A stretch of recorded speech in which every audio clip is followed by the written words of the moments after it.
अस्सलाम वालेकुम नाज़रीन, एक महकती और चहकती सुबह के साथ मैं हूं आपका मेज़बान हन्नान बुखारी। नाज़रीन, दुआ करते हैं कि आज की सुबह आपके लिए ढेरों ढेर खुशियां लेके आपकी चौखट पे आपका इंतजार कर रही हो। इसी दुआ के साथ आज के प्रोग्राम को आगे बढ़ाते हैं। नाज़रीन, जैसा कि आपको पता है, शहर फैसलाबाद का वेदर गुज़श्ता रोज़ की अगर बात करें तो गुज़श्ता रोज़ बड़ा ही सुहाना हो चुका था।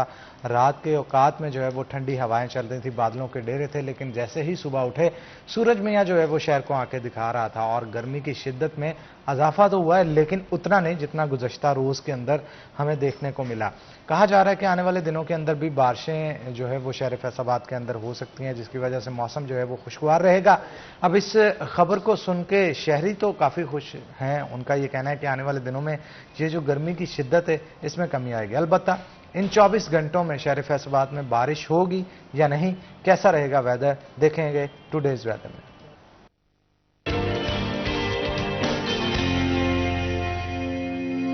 फसी हैदर हमारे साथ मौजूद होंगे। फसी, बताइएगा क्या सूरत हाल है फैसलाबाद के मौसम की? जी बिल्कुल, शहर फैसलाबाद का मौसम जो है वो कदरे बेहतर है। गुज़श्ता 2 रोज़ कबल होने वाली जो बारिश है उसकी वजह से शहर फैसलाबाद का जो मौसम है आज भी जो है वो बेहतर है और दर्जा हरारत में मामूली कमी रिकॉर्ड की गई है। अगर दर्जा हरारत की बात की जाए तो महकमा मौसमियात की जानिब से कम दर्जा हरारत 24 सेंटीग्रेड रिकॉर्ड किया गया, जबकि आज ज़्यादा से ज़्यादा दर्जा हरारत जो है वो 36 सेंटीग्रेड रहने का इम्कान है।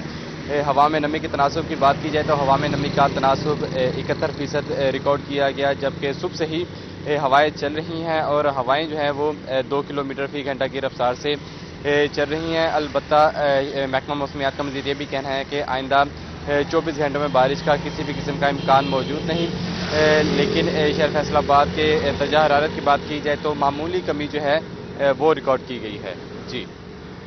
जी बहुत शुक्रिया फसी, आप सूरत हाल के हवाले से आगाह कर रहे थे। बिल्कुल मामूली कमी जो है वो दर्जा हरारत के अंदर देखने को मिली है। अलबत्ता उम्मीद जो है वो लाजमी रखनी चाहिए। तो उम्मीद कर रहे हैं शहरी के आने वाले दिनों के अंदर बारिश जो है वो शहर फैसलाबाद में होगी। आगे बढ़ते हैं जनाब, जैसा कि आपको पता है कि कोर्ट्स के अंदर जो है वो सूरत हाल जो चल रही है उसके हवाले से हम गुफ्तगू करेंगे आज। और मुख्तलिफ औकात में किसी भी बात के ऊपर जब कोर्ट के अंदर कोई हड़ताल वकला की जानब से कर दी जाती है, हम ये देखेंगे कि उससे कितना नुकसान जो है वो अदालतों को होता है। बहुत सारे लोग जिन्होंने पेशी पे आना होता है दूर दराज के इलाकों से, और इसके अलावा जिनके अहम केसेस चल रहे होते हैं उनकी भी आगे तारीख पड़ जाती है। उसकी वजह से उनको कितना नुकसान होता है। और यही नहीं बल्कि इसके साथ साथ वकला अगर किसी बात के ऊपर हड़ताल करते हैं तो लाजम मलजूम कोई वो जायज़ वजह होगी जिसको मनवाने के लिए जो है वो हड़ताल की जाती है। उनके जायज़ मुतालबात के हवाले से और हड़तालों के हवाले से आज हम गुफ्तगू करेंगे। यही नहीं बल्कि इसके साथ साथ वकला को दरपेश मसाइल जो इस वक्त सबसे कह लें कि दरीना मसाइल हैं जो उनके बहुत देर से हल नहीं हो रहे, उनके हवाले से भी गुफ्तगू करेंगे। वकला के हवाले से जो वकला सियासत की तरफ जा रहे हैं, वकला की सियासत और इसके साथ साथ जो पाकिस्तान की सियासत है उसकी तरफ जा रहे हैं, उस पर भी गुफ्तगू करेंगे। तो आज हमारे साथ जो गेस्ट मौजूद हैं उनका तारुफ करवा दूं। बिलाल डोगर साहब हमारे साथ मौजूद होंगे जो कि एंकर पर्सन है हमारे, आपको वेलकम करते हैं शो के अंदर। और उनके साथ साथ हमारे सीनियर कोर्ट रिपोर्टर हाशिर वराज साहब मौजूद होंगे, तो आपको भी हाशिर साहब वेलकम करते हैं शो के अंदर। बिलाल की तरफ चलते हैं और गुफ्तगू का आगाज़ करते हैं। बिलाल, बहुत सारे वकला अब ये देखने में आता है कि डिग्री ले ली जाती है, सिर्फ प्रैक्टिस नहीं की जाती और बस डिग्री लेके फिर सियासत में कूद जाते हैं। या तो कचहरी की सियासत होती है या फिर दूसरी पॉलिटिक्स होती है, लेकिन जिस काम के लिए एलएलबी किया जाता है उसे पूरा नहीं किया जाता। आप क्या समझते हैं? अच्छा हनान भाई, ये बहुत ही ज़्यादा मेरे ख्याल में मुकद्दम पेशा है। और मेरे ख्याल में अगर 4 सतूनों में से बात करें तो इसकी बड़ी अहमियत है। और मैं इसको इसलिए बड़ा काबिल एहतराम और कदर की निगाह से देखता हूँ कि काज़ी आज़म मोहम्मद अली जिन्ना इस पेशे से वाबस्ता थे। और आप जब भी पूरी दुनिया में देखें तो वकला का एक अलहदा सेटअप मौजूद है। लेकिन unfortunately it's very sad to say कि पाकिस्तान के अंदर ये चंद सालों पहले हुआ है। इससे पहले चौधरी जो इफ्तिखार चौधरी से कबल जो है जो वकला थे वो बारों के अंदर होते थे, वो कानूनी पेचीदगियां और कानूनी लिहाज से मजबूत होते थे। लेकिन अनफॉर्चुनेटली उसके बाद ये हुआ है कि वकला जो नौजवान बड़ी तादाद में आई है, आप उनमें से चेक कर लें 40%, मैं बहुत बड़ी तादाद बता रहा हूँ, 40% जो है वो ऑलमोस्ट प्रैक्टिसिंग होंगे, अदरवाइज कोई सियासत में है, कोई बार सियासत, जो भी सियासत। मैं आपको 2-3 चीदा नाम देता हूँ। शेख एजाज, वो प्रैक्टिसिंग नहीं है, सियासत के अंदर हैं। राणा सनाउल्लाह प्रैक्टिसिंग नहीं है, सियासत के अंदर हैं। इजाज विरक प्रैक्टिसिंग नहीं है, सियासत के अंदर है। राणा आफ्ताब साबिक सूबाई वजीर प्रैक्टिसिंग नहीं है, सियासत के अंदर है। अच्छा, ये लोग चैम्बर राणा अली अब्बास खान मतलब नहीं, वो तो चले बार के मेंबर रहे ना। ये मैं वो 4-5 नाम लिए जिन्होंने बार की सियासत में भी इन्वॉल्वमेंट नहीं ली, इलेक्शन वोट कास्ट करते थे और चले जाते थे। अब हो क्या रहा है, मैं जो जैसे बिलाल अशर बसरा हैं, राणा बाबर हैं, अब यहां से इसके अलावा वो खुर्रम इजाज काहलू हैं, शराब बशीर चीमा हैं। अब एक नया सेटअप आ गया है। जो भी लोग बार की सियासत कर रहे हैं वो दूसरी सियासत भी कर रहे हैं। ये मैकेनिज्म पहले डिसाइड करें। बार की सियासत एक डिफरेंट चैप्टर है और ये सियासत और है, ये अवामी सियासत है, वो बार की सियासत है। वहां आपने वकला की फलाह बहबूद का काम करना है, उसका एक डिफरेंट मैकेनिज्म है, डिफरेंट सेटअप है। ये एक डिफरेंट सेटअप है। आप ये समझें कि उन्हीं हलकों में जाके जहां वकला बैठे उनसे वोट लेकर आप जीत जाएंगे या उनको, तो फिर आप अवामी सियासत नहीं कर रहे। अब कहा जाता है जो कि अगर कचहरी का इलेक्शन आप जीतते हैं, दूसरा एमपी का टिकट इजी हो जाता है आपके लिए। Is that true? ये ट्रू है और ये हमारे चैम्बर में भी आ चुका है, जिसमें से ये ज़िया आलमदार, एहतशाम जावेद, ये लोग इधर आए हैं, राव सिकंदर आजम खान। ये एक नेगेटिव अप्रोच है। आप जिस चीज, वो कहते हैं ना जिसका काम उसी को साजे। आप वकील हैं, आप लीगल एडवाइजर बन जाए। आप वकला देखें, इससे पहले अरशद बड़ाई साहब लीगल पाकिस्तान तहरीक इंसाफ के ILF के बड़े पुराने हैं। अफजल डोगर साहब हैं, ये पहले से मौजूद हैं, लेकिन इन्होंने इधर से निकल के इधर नहीं घुसते इस सियासत में। ये अमली सियासत है, वो एक मखसूस तबके की सियासत, और मखसूस तबके की सियासत ज्यादा मुकद्दम है। क्यों? आपने क्या पाकिस्तान तहरीक इंसाफ के वकला ने इनमें से किसी, जिनमें 4-5 नाम लिए जो अब उम्मीदवार बने, क्या इनमें से किसी एक ने भी पाकिस्तान तहरीक इंसाफ के इक़्तिदार में होते फैसलाबाद बेंच के लिए कोशिश की? तो उसका जवाब आपको यकीनन बड़ी ऊंची आवाज में सुनेगा, नहीं।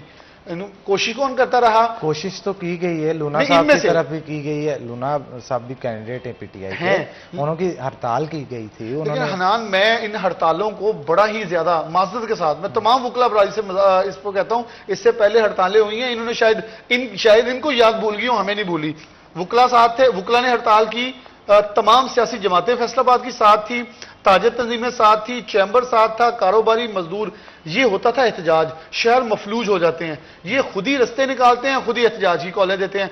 क्या मतलब ये नाम छोटे नहीं है इम्तियाज लूना? क्या हम इतने कमजोर हो गए हैं कि लाहौर में बैठे आपके ही दोस्त, आपके ही पेटी दोस्त जो हैं, वो इतने ताकतवर हो गए हैं, आपकी बात को मानने से इनकारी हैं, आपकी बात इस पे हाशिर से पूछ लेते हैं। हाशिर, अंदर की बात क्या है यार, आप बताएं, क्योंकि आप तो वकला के अंदर ही रहते हैं। ये जो हम बात कर रहे हैं कि खुद ही एहतजाज और खुद ही बिलाल साहब कह रहे हैं कि बीच में से चोर रास्ते निकाल लिए जाते हैं, इज दैट ट्रू? ऐसे ही है या फिर फैसलाबाद के वकला चाहते हैं, लाहौर के वकला नहीं चाहते? सबसे पहले तो जिस तरह अभी बिलाल भाई ने हड़ताल और एहतजाज की कॉल की, खुसूसन हाई कोर्ट बेंच के क्याम के हवाले से, तो मैं थोड़ा सा डाटा आपके साथ शेयर कर दूं कि गुज़िश्ता जो साल जो कि अब गुजर चुका है, जिसमें तहरीक इंसाफ के जो मौजूदा सूबाई MPA के उम्मीदवार भी हैं बिलाल अशर बसरा, वो सदर थे, और बार की जानिब से 1 साल के अंदर टोटल 22 हड़तालें की गई थी पूरे साल के अंदर। और उन 22 हड़तालों में से सिर्फ एक हड़ताल ऐसी थी जो कि लाहौर हाई कोर्ट बेंच के क्याम के लिए थी। इसके अलावा कोई हड़ताल जो गुज़िश्ता साल है वो नहीं की गई, इस हवाले से कि हमारा जो बेंच है उसको क्या क्या जो क्याम है वो, जो एक हड़ताल की गई वो किसकी तरफ से की गई? वो बिलाल अशर बसरा की जानिब से की गई। वो भी इस वजह से कि उसी एक ही दिन ही हड़ताल की गई, अलामती हड़ताल थी, और उसी रोज एक कन्वेंशन भी था हाई कोर्ट के क्याम के हवाले से। इस एक दिन के अलावा, और ये 2 इवेंट है, एक हड़ताल और एक कन्वेंशन, इन 2 के अलावा पूरे 1 साल के अंदर कोई भी हड़ताल लाहौर हाई कोर्ट बेंच के हवाले से, मैं कह रहा हूँ, कोई नहीं की गई। और इस साल की अगर बात की जाए तो नई जो इंतजामिया थी, इसने मेरे हाल में 25 जनवरी को अपना जो चार्ज है वो संभाला था, और आज मई जो है वो भी तकरीबन एंड पे पहुंच गया। 4 से 5 माह हो गए हैं इनको भी। तो इस दौरान भी अभी तक जो है वो कोई एक हड़ताल भी लाहौर हाई कोर्ट बेंच के क्याम के हवाले से नहीं की गई। जब इनकी जानिब से चार्ज लिया गया, सेशन जज साहब उस तकरीब के अंदर मौजूद थे जो जनरल हाउस हुआ, तो उस मौका पर उन्होंने ये एक बात कही थी कि जो एक ऑनलाइन बेंच का जो एक मनसूबा था जो कि अल्तवा का शिकार था, उस हवाले से हम इकदाम करेंगे कि जो केसेस की समाअत है वो ऑनलाइन हो जाया करे फैसलाबाद के अंदर ही, बजाय ये कि जो साइलिन है या जो वकला है उनको लाहौर हाई कोर्ट के अंदर जो है वो पेश होना पड़े। और ये बात की गई थी पहले जनरल हाउस इजलास के अंदर। इस इजलास के बाद आज तक जो है वो यहाँ पर कोई कुछ नहीं हुआ। अमली तौर पर हम कह लेंगे, अब बातों की हद तक अगर होता रहे तो वो सियासी ना रही हैं सिर्फ। तो जिस तरह आपने बात की इस वाक़े की हकीकत, तो मेरी अभी तक 3 से 4 जो मेंबर हैं पंजाब बार काउंसिल, उनसे जब मेरी बातचीत होती है ऑफ द रिकॉर्ड इस हवाले से, तो वो यही कहते हैं कि यहाँ पर जो बेंच है वो नहीं बन सकता। उसकी वजह क्या है? वजह वो उसकी एक ही बताते हैं कि जो लाहौर के वकला हैं वो नहीं बनने देते। वो कहते हैं कि अगर यहाँ पे बेंच बन गया तो हमारा जो आधा काम है वहाँ से बंद हो जाएगा, क्योंकि लाहौर में सबसे ज़्यादा जो केसेज हैं वो फैसलाबाद के हैं। लेकिन अब होता यहाँ पे यह है कि जिस तरह अभी बिलाल भाई कह रहे थे, जो लाहौर के जो वहाँ पे वकील बैठे हैं जो नहीं बनने दे रहे, वो हम तो वकील नहीं है, आप नहीं बनाना है ना, आपके ही फायदा है, आपके इसमें भला होगा, आपके यहाँ से क्लाइंट जो है वो बढ़ेंगे, यहाँ कोई और जो तरीका है वो बना लें। अगर फैसलाबाद के वकील यहाँ से जाकर इतना अरसा हो चुका लाहौर में पेश होते रहे हैं और अभी हो रहे हैं, और लगता भी यही अभी आने वाले वक्तों में भी होते रहेंगे, तो क्या लाहौर के वकील यहाँ पर आकर पेश नहीं हो सकते अपने क्लाइंट के लिए, अपने केस के लिए? लेकिन होता क्या है कि यहाँ पर होती है सिर्फ सियासत। अमली तौर पर आपने देखा होगा ना गालबन पीटीआई के दौर में जब इमरान खान आए थे, मुतालबा भी किया गया था, फिर इमरान खान ने यकीन दहानी भी करवाए थे, बहुत सारे वकला मिलने भी गए थे उनको, उसके हवाले से जरा बताएं। इसका मैं आपको यहाँ पर फिर दोबारा बता दूं मैं सियासत के हवाले से कि इसको अब तक लाहौर हाई कोर्ट जो मैं समझता हूँ ना बनने की, जो बेंच ना बनने की एक वजह यह है कि सियासत होता इस तरह यह है कि अब बाहर की जो मौजूदा क़यादत है, जो गुज़िश्ता क़यादत थी, वो उनकी किसी ना किसी जमात से जो है उनका ताल्लुक बना हुआ है। अब होता यह है कि यहाँ पर भी जो सारा मामला है वो क्रेडिट पे आकर रुक चुका है। अब यहाँ की जो मौजूदा है उनकी अगर बात की जाए तो कहा जाता है कि जो वज़ीर दाखिला है मौजूदा जो है हमारे राना सनाउल्लाह साहब, उनकी सपोर्ट जो है वो सदर साहब के साथ है, और जो पीटीआई है उसकी सपोर्ट जो है वो सेक्रेटरी के साथ है। अब होता यहाँ पे क्या है, यहाँ पे फिर वही सियासत का मामला आ गया, क्योंकि जिसकी जानिब से लाहौर हाई कोर्ट बेंच का क्या मामले में आ गया जिस दौर के अंदर, उसके आगे से बाहर न्यारे हो जाएंगे। अब इसी सियासत के अंदर आप अगर नून लीग कोशिश करती है तो पीटीआई का जो दड़ा है वो कोशिश करता है कि यार बेंच ना बने, पीटीआई का कोशिश करता है तो नून लीग वाले जो रोक देते हैं। वजह क्या है, यहाँ पे सिर्फ सियासत और जो जलील हो रहे हैं वो आवाम हो रही है। हड़तालों की अगर बात की जाए तो हनान भाई, वो जिस तरह बिलाल भाई ने अभी कहा कि जब हड़ताल करते हैं तो उसका मतलब होता है कि आप एक निज़ाम को मफलूज करके रख दें। आपका जो पैगाम है वो कम से कम अगर आप लाहौर हाई कोर्ट को पैगाम देना चाह रहे हैं तो वहां तक आपका पैगाम तो पहुंचे कि यहाँ पे कुछ हुआ है। मेरे पास इसके अंदर एक नलायक सा मशवरा है, बड़ा कमतर सा, मैं जैसी जरा बड़ी नलायकी से अपनी सोच के मुताबिक देता हूँ कि आप कुछ ना करें, कुछ लॉ एंड ऑर्डर फराहम ना करें। फैसलाबाद के वकला तमाम लोगों को, जैसे कचहरी जिला कौंसिल में एक बहुत बड़ा एहतजाजी कैंप लगा था, मुझे याद पड़ता है हमने उसकी कवरेज अखबारों की तरफ से की थी, तब अखबार में होते थे। तो एक काम कर लें सिर्फ छोटा सा, तब कि आप साइयां वाला इंटरचेंज, कमालपुर इंटरचेंज, ये हमारी डिप्टी वाला इंटरचेंज, पूरा फैसलाबाद तहिया कर ले मिलकर कि हमने वहां पुरम एहतजाज ब्लॉक्स पे करना है, और किसी को तोड़ फोड़ नहीं करनी, आज सड़कों पे नहीं चढ़ने देना। 2 से 3 रोज आप लाहौर को जाने वाले रास्ते बंद कर दें, लाहौर भूखा मर जाएगा। सारा पैसा तो हम दे रहे हैं टूल टैक्सों का, हर गाड़ी वहां जाकर खाना खा के आ रही है, ट्रैवल हम कर रहे हैं। सिर्फ 2 से 3 रोज फैसलाबादी ये यकीन, ये तहिया कर लें कि हमें इंसाफ हमारी दहलीज पे मिलेगा, हमें लाहौर नहीं खाएगा। रेवेन्यू हम लाहौर से ज्यादा जनरेट कर रहे हैं, लेकिन वो सानू बड़ा भरा बन के खाई जा रहा है, और हम वो छोटा भाई बन के मासूमियत से जो है अपना हक पर डाका भी मरवा रहे हैं। अब होगा क्या, अल्टीमेटली मैं आपको बड़ा आसान और पूरा मशवरा ये है पूरे वकला के लिए, मीडिया भी सारा तैयार है, फैसलाबाद का हर सहाफी आपके साथ कंधे से कंधा मिला खड़ा होगा। आप सिर्फ एक काम करें कि आप एक मैकेनिज्म बनाएं, पुरअमन मैकेनिज्म हो, तमाम सियासी जमातें एक प्लेटफॉर्म पे हो, कि हम ऐसा मैकेनिज्म बनाएं कि कोई भी चीज शहर फैसलाबाद में ना दाखिल हो ना खारिज हो। 2 से 3 रोज हो जाएगा, आपका पूरा पाकिस्तान हिल जाएगा। पूरे पाकिस्तान का चंद नैनो पॉइंट्स का फर्क है हमारा और कराची का, वो भी क्यों? क्योंकि यहां पोर्ट नहीं है, तो हमारा कंटेनर पोर्ट पर जाके एक्सपोर्ट होता है, इसलिए हमें कम जो रेवेन्यू हो रहा है। Otherwise we are the very first number largest revenue generation city. फिर भी अगर हम यहां खड़े नजर आएंगे तो हनान, इसमें मैं अपने आप को भी अफसोस का जरिया समझता हूं कि मैं भी शर्मिंदा हूं, और मैं भी इस तमाम वाक़े के अंदर जो है वो शामिल हूं, क्योंकि मैं भी एक शहरी होने के नाते लाहौर की फ्लाइट जो है वो तरजीह देता हूं, फैसलाबाद इंटरनेशनल एयरपोर्ट को तरजीह नहीं देता। बिल्कुल। हाशिर, आप क्या कहेंगे फिर, वकला क्यों नहीं ये कर रहे ऐसे? असल में इसमें मैं वही आपको बात बताई ना, यहाँ पे सियासत है। अब लाहौर हाई कोर्ट के इलेक्शन हुए, उसमें भी 2 दड़े खड़े थे। अब फैसलाबाद में भी जो वकला थे उनके भी यहाँ पर 2 दड़े थे, दोनों ने अलग अलग अपने अपने दड़े को जो है वो वोट दिया। अब होना तो बेसिकली ये चाहिए कि ठीक है इलेक्शन जो है वो खत्म हो गया, दोनों दड़े इकट्ठे हों, और भाई उनके पास जाए, उन्हें बताया हमारे पास फैसलाबाद बार का 6000 से ज्यादा रजिस्टर्ड वोटर है, और 6000 जो वोट है वो बहुत ज्यादा मैंने रखते हैं लाहौर हाई कोर्ट के अंदर। उन्हें भाई जाके बताएं कि ये वोट हमने आपको दिए हैं, आप जीते हैं, आप हमारे लिए जो है वो इकदाम करें। लेकिन होता क्या, हमारे यहाँ पे हम जो वकला हैं या जो दड़ों के सरबराह हैं, जो स्टेक होल्डर हैं, वो अपने मुफाद के पीछे इस तरह के जो मुफाद है उनको कुर्बानी दे देते हैं। क्योंकि अगर कोई स्टेक होल्डर है, उसने गाड़ियां रखी हुई हैं, खर्चा पानी उसके पास है, वहां पर महंगे क्लाइंट है, तो उसको कोई इतना इशू नहीं होगा कि यहाँ से लाहौर से जाकर वहां पर पेश होना, या वो लाहौर के अंदर भी अपनी राय जो है वो रख सकता है। पेश हो सकता है। इशू सबसे ज्यादा बनते हैं जो नॉर्मल वकील है या जो अभी 95% केसेस भी नॉर्मल लोगों के ही होते हैं मेरा ख्याल, दूसरे लोगों के तो नहीं होते। क्या आप कहेंगे इस हवाले से, क्योंकि लोग काफी परेशान होते हैं जब उनको इतनी दूर जाना पड़ता है। लोग भी परेशान होते हैं, इसके साथ साथ हनान भाई जिस तरह अभी हम बात कर रहे थे कि जो LLB कर ली उसके बाद जो है वो छोड़ दी, प्रैक्टिस नहीं करते, तो ये भी एक अहम वजह है। क्योंकि आपने LLB की डिग्री की, आप आए हैं तो घर वाले यही समझते हैं कि आप बच्चा जो है वो हमारा फील्ड में आ गया, प्रैक्टिकल फील्ड है, इसके पास खर्चा पानी होगा, कोई इशू नहीं होगा। लेकिन आगे से बेटे की कोई मुश्किलात को समझता नहीं कि उसने अगर लाहौर हाई कोर्ट के अंदर जाके पेश होना है, तो जिस तरह महंगाई का दौर है उसका आज कम से कम 5000 रुपया नॉर्मल भी उसका खर्चा आ जाना है, उसने जाना है आना है, वहां पर खाना वगैरह खाना है, सब कुछ करना है। तो यही वजह है कि लोग इस वजह से भी जो नौजवान वकला वो डिसार्ट होकर अपनी जो प्रैक्टिस है वो छोड़ रहे हैं। लेकिन ये मामला जो है हाई कोर्ट बेंच की तरफ दोबारा है, तो ये मामला तब ही हल होगा जब इस मामले से, जब बार के अंदर से लोकल सियासत निकलेगी। जब सियासत का दायरा इख्तियार सिर्फ बार तक रहेगा तो फिर हर बंदा इसके लिए इकदाम करेगा, हर बंदे का दिल होगा, किसका दिल नहीं करता कि मुझे क्रेडिट ना मिले। अब होगा ये कि फिर जो भी सदर या सेक्रेटरी होगा वो कम से कम इसके लिए इकदाम तो करेगा। वो जितने धड़े बैठे हैं वकला के यहाँ पर फैसलाबाद में बात करें तो 4 से 5 मेजर धड़े इस वक्त जो है वो बन चुके हैं आने वाले इलेक्शन को देखते हुए। तो अगर ये धड़े कम से कम जो है वो बाहर वाली सियासत को छोड़ें, बाहर की सियासत में आए, आपस में बैठ के करें कि भाई जीतेगा जो भी, इकदाम हम करेंगे हाई कोर्ट बेंच के क्याम के लिए। नहीं, बाकी मामलात में भी तो वकला एक हो जाते हैं ना। अगर खुदा ना खास्ता किसी एक वकील के साथ ज्यादती हो, सारी की सारी बार निकलती है ना बाहर, उसके लिए एहतजाज किया जाता है, प्रोटेस्ट किया जाता है। तो अगर इस मामले के ऊपर भी एक हो जाएं सियासत को छोड़ के, तो मेरा ख्याल है इन्हीं का फायदा है, रेवेन्यू यही जनरेट करेंगे। जो लोग यहां से जाके लाहौर का वकील करते हैं वो फैसलाबाद के वकला को करेंगे, और यहां पे मेरा ख्याल है एक अच्छा रेवेन्यू तो जनरेट होगा ही होगा। इर्द गिर्द के गिरदोनवा के इलाके सारे आने शुरू हो जाएंगे जो सारे लाहौर जाते हैं, फैसलाबाद के अलावा भी। मैं यहाँ पर एक और बात बता दूं, जिस तरह आपने कहा कि किसी वकील के साथ कोई तशद्दुद होता है तो सारे इकट्ठे हैं। माजरत के साथ अब गुज़िश्ता 1 से 2 साल के अंदर मुख्तलिफ इस तरह के वाक़यात हुए हैं, तो हमें यह भी पता चल गया कि ये सिर्फ एक भरम सा बना हुआ है कि सारे वकील इकट्ठे होते हैं। सियासत ने इस पे गुफ्तगू करते हैं लेकिन एक छोटी सी ब्रेक के बाद। तो नाज़रीन यहाँ पे एक ब्रेक लेंगे, ब्रेक के बाद दोबारा हाजिर होते हैं। आपने कहीं नहीं जाना, हमारे साथ रहना।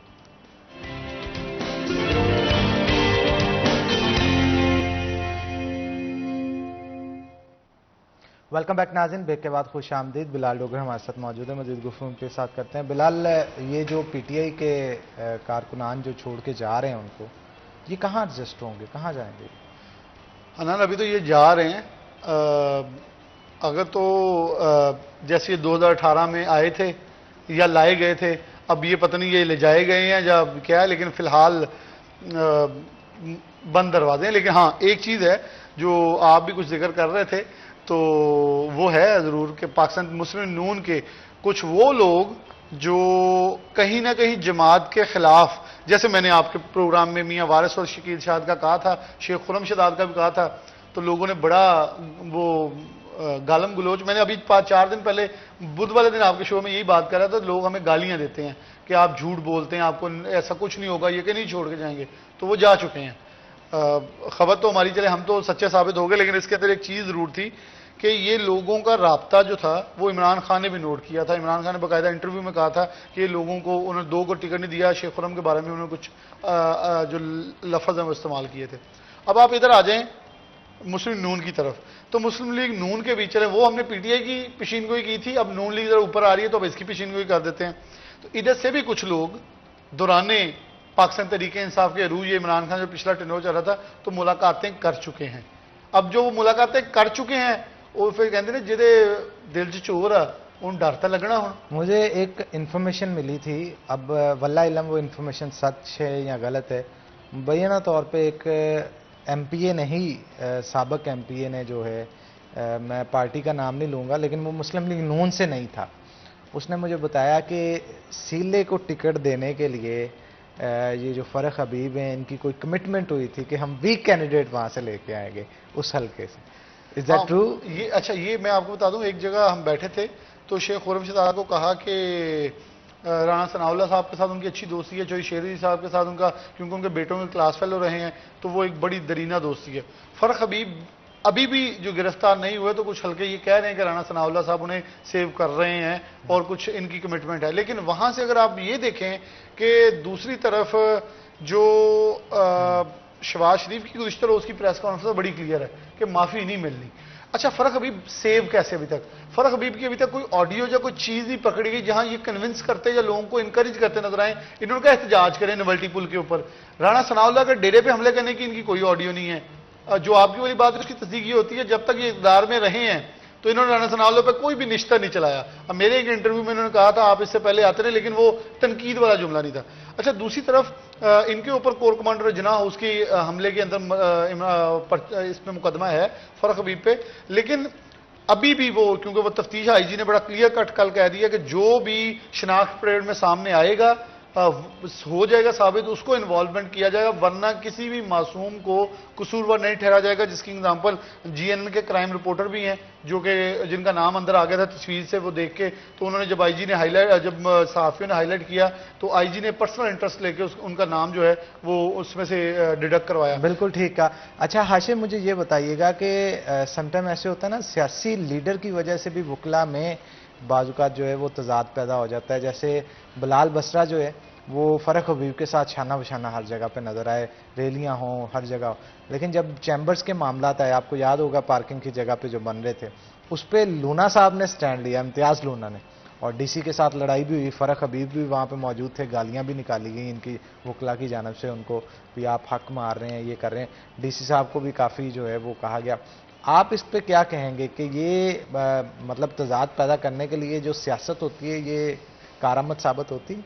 इसमें जिस तरह आपने बात की ना कि सियासत जो है वो लूना साहब भी करते हैं, बिलाल बसरा साहब भी करते हैं, लेकिन इसमें बात यह है कि आपकी जो तरजीहात हैं वो आपकी कौन सी सियासत है, क्योंकि ये दोनों लोग जो हैं वो इस वक्त तक जो है वो दोनों सियासत कर रहे हैं, अवामी सियासत भी कर रहे हैं और बाहर की सियासत भी जो है वो कर रहे हैं।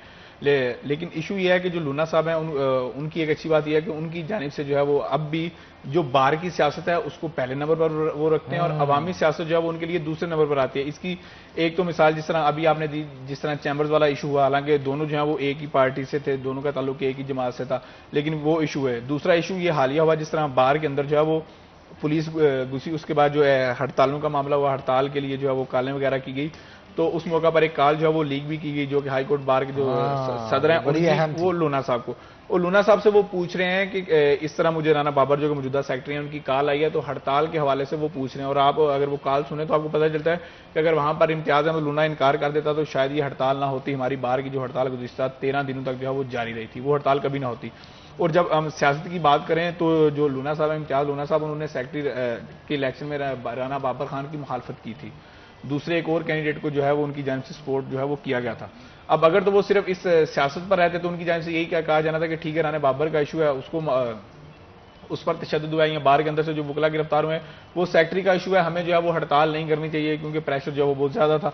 लेकिन उन्होंने क्या किया, बार की सियासत को पहले नंबर पर रखा, अवामी सियासत को बाद में रखा और बार को तरजीह दी और यही कहा कि हड़ताल करें। और वही मामला हुआ कि 13 दिन तक जो है वो हड़ताल रही और मजबूरन जो पुलिस है उसको अपने बार के अंदर दाखिले की मज़ामत करना पड़ी और ये जो इस तरह का मामला है ये हल हो गया। लेकिन अब होता यह है कि अगर सियासत का एक दायरा इख्तियार बना लें आप कि जी ठीक है, जिस तरह लूना साहब करते हैं बार की सियासत पहले, अवामी सियासत बाद, अगर ये इस तरह बना लें तो फिर तो किसी को भी इतराज़ नहीं होगा कि जी कोई वकील जो सियासत है वो क्यों कर रहा है। अब जिस तरह राना अली बास हैं, साबका एमपी भी हैं, अब वो जब तक बार की सियासत करते रहे उन्होंने खुल के बार की सियासत की है, अब वो अवामी सियासत में आ गए तो मैंने आज तक उनको बाहर के अंदर जो है वो ऐसी कोई प्रेशर वाली सियासत करते नहीं देखा, कोई धड़े बनाते हुए नहीं देखा। सिर्फ उनका अपना एक वोट होता है या उनके जो चंद लोग हैं उनको अगर वो कह देते होंगे कि भाई प्रेशराइज नहीं करते, प्रेशराइज नहीं किसी को मैंने देखा है। इवन इस तरह हुआ है कि मैं मजे की आपको बात बताता हूँ, बाहर के जो मौजूदा सेक्रेटरी हैं वो उनका पीटीए के टिकट के भी ख्वाहिशमंद थे, उनको जो टिकट है वो नहीं मिला, वो उनका पार्टी का इंटरनल इशू था, ये जो भी मामला थे वो नहीं हुआ। लेकिन राना शाहद मुनीर की भी अगर बात की जाए तो मेरा ख्याल है दूसरी पॉलिटिक्स में उनकी तरफ से भी इन्वॉल्वमेंट नहीं शो की जा रही। वो तो बिल्कुल नहीं है, वो तो न्यूट्रल है, बिल्कुल न्यूट्रल और बाहर की मामलात को तरजीहात में शामिल करते हैं। लेकिन सेक्रेटरी जो है राना अहमद बाबर खान वो तो जाहिर बात है खुल के आ गए ना, जब उन्होंने टिकट के लिए अप्लाई कर दिया वो खुल के आ गए। और मजे की बात यह है कि यहाँ पर उनको भी जो सबसे ज्यादा सपोर्ट है वो नून लीग का जो लायर विंग है, डिवीजनल लायर विंग के जो सदूर हैं, इसके साथ पूरी तंजीम ने, नून लीग की ने उनको सपोर्ट किया था। अब नून लीग वालों ने वहां पर क्या किया, उन्होंने सोचा कि यार जितने यहाँ पर हमारे सेक्रेटरी के माशाल्लाह 6-7 तो कैंडिडेट थे, तो उन्होंने सोचा वो सियासत अलग से, क्योंकि राना बाबर खान की सियासत किसी से ढकी छुपी नहीं है। 2013 में वो पीटीए की टिकट पर उन्होंने इलेक्शन जो है वो लड़ा, बाद में पीटीए का हिस्सा रहे और थोड़ा सा फिर बैक में आगे जब तरीके साहब हुकूमत में आई तो हर बंदे को पता था कि राना बाबर जो है वो पीटीए को सपोर्ट कर रहे हैं। लेकिन वहां पर नून लीग वालों ने क्या किया, बार की सियासत को तरजीह दी। राना मौजम खान जो कि डिवीजनल प्रेसिडेंट है लायर विंग के नून लीग के, उनकी जानिब से भरपूर तरीके से सपोर्ट की गई और वो सपोर्ट जो है वो आज भी जारी है। उसकी वजह क्या है कि ये जो लोग हैं ये बाहर की सियासत को जो है वो पहले नंबर पर तरजीह दे रहे हैं, बाहर की सियासत पहले, अवामी सियासत बाद में। तो जब तक ये दायरा इख्तियार बना रहेगा, इसी तरह कायम रहेगा, तो किसी को भी कोई इतराज नहीं होगा कि जी पहले उसने बाहर की सियासत किया तो अब बाहर अवामी सियासत क्यों कर रहा है। अब हमारे यहाँ पे इशू ये होता है कि हमारी कौमी माशाल्लाह ऐसी है कि हमारा दिल नहीं करता कोई अपना ना वो कि मेरे हाथ से कुछ जाए। जब कोई भी ये सोचता है ना कि मैंने अवामी सियासत भी साथ साथ करनी है और बाहर की सियासत भी साथ साथ करनी है, तो ये नामुमकिन होगा, ये फिर दोनों चीजें जो है वो खराब होगी। अब जिस तरह अब 13 दिन एहतजाज हुए, होता किसी तरह के जो पुलिस बाहर के अंदर घुसी है, तो इस तरह आना नहीं था चाहिए। तो अब ये मामला जब बाहर का बना तो यकीन करें मैं वो लोग जो कि बाहर की मौजूदा क़यादत के सख्त खिलाफ हैं, सख्त तरीन जो है वो खिलाफ हैं। तो ओके, माजूद चाहूंगा हमारे साथ जफर सरवर साहब लाइन पे मौजूद हैं, उनसे गुफ्तगू करते हैं। अस्सलाम वालेकुम सर, कैसे हैं आप? जफर साहब कैसे हैं आप? ठीक हैं? हमारी आवाज पहुंच रही है आप तक? जी आपकी आवाज आ रही है, अल्हम्दुलिल्लाह मैं ठीक हूँ। अनन आप ठीक हैं? जी अल्हम्दुलिल्लाह मैं भी सर बिल्कुल ठीक ठाक। अच्छा सर, आज जो गुफ्तगू हो रही थी ना, वो ये हो रही थी कि हमारे यहाँ ये तासुब पाया जाता है, वकला हों या फिर जो बिजनेस कम्युनिटी के लोग हों, जैसे बिलाल कह रहे थे कि पहले कोई ना कोई जो है वो ओहदा हासिल किया जाता है, जैसे चैम्बर ऑफ कॉमर्स की तरफ से भी, या ज़िया अलमदार हैं या दीगर जो लोग हैं, उनकी कोशिश होती है कि बाद में पीटीआई का टिकट लेके जो है उससे इलेक्शन कॉन्टेस्ट कर लिया जाए। जरूरी नहीं पाकिस्तान तहरीक इंसाफ, इसके अलावा भी कोई जो है वो हो सकती है पार्टी कोई भी। तो आप क्या समझते हैं कि ये जिस तरफ रास्ता या डगर ये जो चल पड़ी है उस पे ये ठीक जा रहे हैं, या सिर्फ बिजनेसमैन को बिजनेसमैन ही करना चाहिए, वकील को वकालत ही करनी चाहिए, सियासत में नहीं आना चाहिए? आप क्या समझते हैं? आपका पॉइंट ऑफ व्यू क्या है इस हवाले से? जी हाँ, मैं ये समझता हूँ हर बुनियादी हक है, चाहे वो किसी भी फोरम से भी हो। और जहां तक तल्लक ये है कि बिजनेसमैन का या वकला का, तो मैं समझता हूँ कि ये वो कम्युनिटी है, इनको डेफिनेटली पॉलिटिक्स के अंदर आना चाहिए, ब्रेन को आना चाहिए। ये इकोनॉमी को और कानून को समझते हैं। हमारा सबसे बड़ा प्रॉब्लम ये है कि हम एजुकेशन या इस तरह की चीजें सड़कों पर करते हैं, लेकिन हम पार्लियामेंट के अंदर जो है, जो जहां पे चीजों की जो जरूरत होती है वो पार्लियामेंट फ्लोर है, वहां पे आपने लॉ को अमेंडमेंट करना है। वहां पे लॉ की कोई अमेंडमेंट नहीं होती है, जिसकी वजह से सारे जो मामला है बिगड़ जाते हैं। माजर चाहूंगा सर, आपकी बात काट रहा हूं, मेरा जो पॉइंट ऑफ व्यू है ना, इकोनॉमिक पॉलिसीज को रखना। जफर साहब मैं माजर चाहूंगा, आपकी बात काट रहा हूं, मेरा जो पॉइंट ऑफ व्यू है वो ये है कि ओहदेदार ही क्यों सियासत करता है। आप बिल्कुल ठीक कह रहे हैं, वकील को भी करनी चाहिए, बिजनेस कम्युनिटी के भी लोगों को करनी चाहिए, लेकिन सवाल यहां पे ये पैदा होता है, पहले सदर बना जाता है, चाहे वो चैम्बर ऑफ कॉमर्स का हो या फिर वकला बरादरी की तरफ से बार का हो, वो सदर बनने के साथ उस ओहदे को यूटिलाइज करके टिकट लेने की कोशिश की जाती है। सवाल ये पैदा हो रहा है, आम बिजनेस कम्युनिटी के लोग क्यों नहीं इस तरफ आते? एमपीए के टिकट्स की तरफ आते भी हैं तो बहुत कम आते हैं। ज्यादातर कोशिश होती है कि पहले ओहदा हासिल किया जाए इस साइड से, फिर जब टिकट मिल जाएगा तो अवामी पॉपुलैरिटी जो है उसका ग्राफ ऑटोमेटिकली फिर ऊपर चला जाएगा।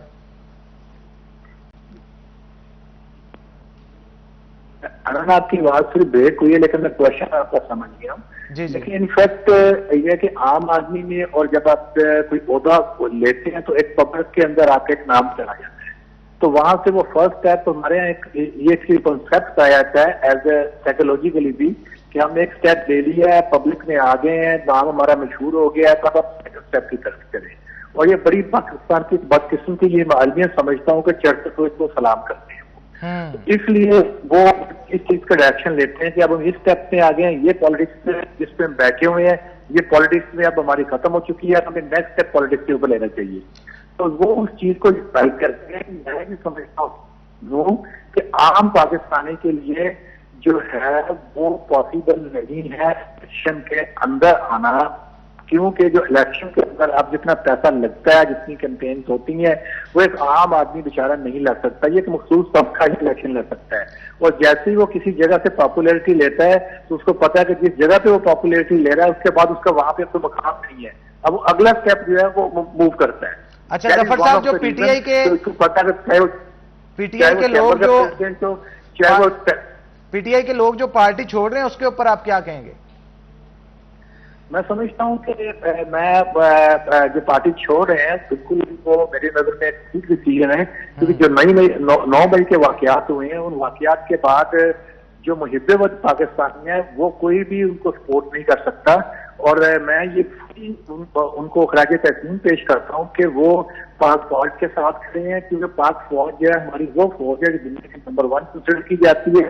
और खास तौर पे हमारी जो एजेंसी ISI है जिसके खिलाफ बातें की गई हैं, ये वो एजेंसी है जो दुनिया की हर एजेंसी की गर्दन के ऊपर बैठी हुई है। तो हमारा जो जोग्राफिकल सिचुएशन है उसके ऊपर हमें बहुत सोच समझ के ऊपर बात करनी चाहिए, ना कि हमें ऐसे मौके देने चाहिए कि जो हमारे विश्व में ममालिक हैं, हमारे मुंह से निकला हुआ एक वर्ड वो उठा के पूरी दुनिया में इसको घुमा देंगे। बिल्कुल ठीक कहा जफर साहब, आपका बहुत शुक्रिया। बड़ी मुफीद डिस्कशन जो है वो आपके साथ रही। और यहाँ पे हम लेंगे ब्रेक के बाद दोबारा हाजिर होते हैं। आपने कहीं नहीं जाना, हमारे साथ है ना।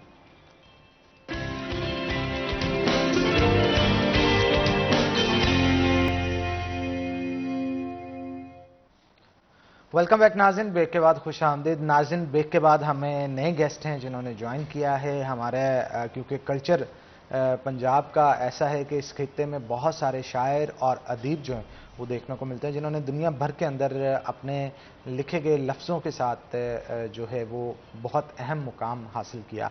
तो आज हमारे साथ मुबश्शिर सईद साहब मौजूद हैं, जो कि कंट्रोलर इम्तहानात यूनिवर्सिटी ऑफ साहिवाल तो हैं ही हैं, लेकिन इसके साथ साथ जो है वो बहुत ज़बरदस्त शायर भी हैं। 2 किताबें अब तक जो है उनकी पब्लिश हो चुकी हैं, शाया हो चुकी हैं। शायरी बड़ी ज़बरदस्त करते हैं। कहा जाता है कि एक शायर जो होता है ना, उसकी ऑब्जर्वेशन बड़ी स्ट्रांग होती है, और ऑब्जर्वेशन स्ट्रांग होने के साथ साथ नाज़रीन इनमें एक और चीज़ होती है कि अपनी ऑब्जर्वेशन को लफ्ज़ों में पिरो कर दूसरों तक पहुंचाने का हुनर भी अल्लाह ताला ने इनको दिया होता है। तो ये जो है वो बहुत ही अहम चीज़ होती है।